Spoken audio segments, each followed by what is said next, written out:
Hello guys, আসসালামু আলাইকুম। তো স্বাগতম আপনাকে আমাদের আরো একটি নতুন ভিডিওতে। তো গত ভিডিওতে আলোচনা করতেছিলাম হচ্ছে কৃষিকাজে বিজ্ঞান সম্পর্কে। তো গত ভিডিওতে আমি আলোচনা করেছিলাম হচ্ছে সেচ পর্যন্ত গিয়েছিলাম। তো সেচে সেচে হচ্ছে বিজ্ঞান হচ্ছে সেচটাকে অন্য লেভেলে নিয়ে গেছে বা পরিবর্তন এনেছে, এই সম্পর্কে আলোচনা করতেছিলাম। তো এখনো যারা যারা পার্ট 1 দেখেননি তারা হচ্ছে পার্ট 1 দেখতে পারেন, ডিসক্রিপশনে লিংক দেওয়া আছে। তো পার্ট 1 দেখে তারপর হচ্ছে পার্ট 2টা দেখবেন, অথবা আই বাটনে ক্লিক করেও পার্ট 1 দেখতে পারেন। তো চ্যানেলটি এখনো যারা যারা সাবস্ক্রাইব করেননি তারা হচ্ছে সাবস্ক্রাইব করে বেল বাটনটি বাজিয়ে দিন। তো দেখা হচ্ছে। আচ্ছা, যাই হোক, আমার কিছু আচ্ছা আমি পড়া শুরু করি। কৃষকদের এখন ফসলের জন্য প্রাকৃতির মুখাপেক্ষী হয়ে থাকতে হয় না। তো আগে সম্ভবত প্রকৃতির মুখাপেক্ষী হয়ে থাকতে হতো। যেমন এটা সম্ভবত বোঝানো হয়েছে যে বৃষ্টির পানির মানে উপর নির্ভর করতে হতো, যে বৃষ্টি কখন হবে, বৃষ্টি হলে হচ্ছে ওই ফসলটা করা হবে বা ওই ফসলটা লাগানো হবে। তো এরকমটাই হয়তো বোঝানো হয়েছে। গভীর ও অগভীর নলকূপের সাহায্যে জমিতে পানি সেচের ব্যবস্থা করতে পারে।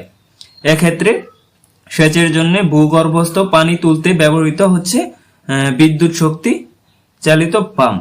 তো এখানে বলা হয়েছে যে বর্তমানে কিন্তু আর ওই যে আমি কিছুক্ষণ আগে বললাম বা গত ভিডিওতে বলে আসলাম যে আগে কিন্তু এই পারাকল বা নলকূপের সাহায্যে হচ্ছে পানি দেওয়া হতো বা সেচ দেওয়া হতো খেতে। আর বর্তমানে হচ্ছে পাম্পের সাহায্যে বিদ্যুৎ শক্তির মাধ্যমে সেচ দেওয়া হয়। তো সেটা অবশ্যই উন্নতির দিকে চলে এসেছে। মানুষের কোনো শ্রম দিতে হচ্ছে না সেখানে। শুধুমাত্র তেল অথবা মানে জ্বালানি শক্তি ব্যবহার করে অথবা বিদ্যুৎ শক্তি ব্যবহার করে হচ্ছে আমরা সহজেই হচ্ছে পেয়ে যাচ্ছি পানিটা। তো সহজে হচ্ছে আমরা সেচ দিতে পারছি।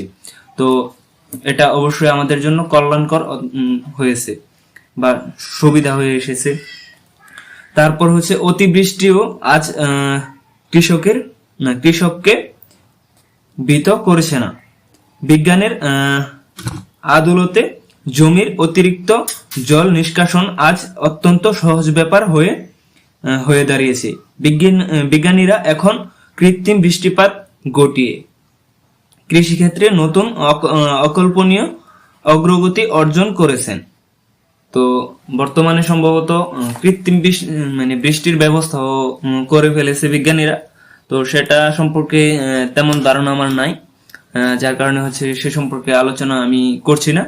কিন্তু সম্ভবত সেটা করে ফেলেছে যে কৃত্রিম ভাবে বৃষ্টি উৎপন্ন করা হয় এবং মানে স্বাভাবিকভাবেই বৃষ্টির মতো হয়তো সেচ দেওয়া হয় মানে কৃত্রিম বৃষ্টির মাধ্যমে। তো সেটাও অবশ্যই ভালো জিনিস, মানে উন্নতির দিকে চলে এসেছে বা আমরাও উন্নতির দিকে এগিয়ে এসেছি। তো বাংলাদেশও কিন্তু মোটামুটি ভালো উন্নতির দিকে চলে যাচ্ছে।